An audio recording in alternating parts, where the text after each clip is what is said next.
In this video, I want to show you how to connect your Epson XP-7100 to your Wi-Fi network.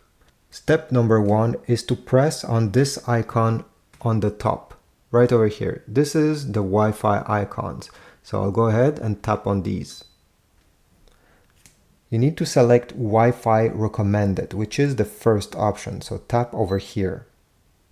Select Start Setup. Then we need to select Wi-Fi Setup Wizard, the first one. It has scanned for all the Wi-Fi networks around and has found these. You can drag up and down and search for your specific Wi-Fi network. Tap on it. Tap on Enter over here.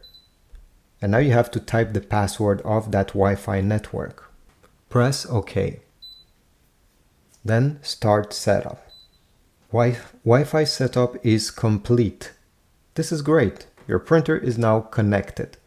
Press OK. And this is about it. Thanks for watching. If this video was helpful, please leave a comment down below. Tell me it was helpful or unhelpful. I'm always ready to improve. Leave a like, subscribe, and I'll see you in the next video.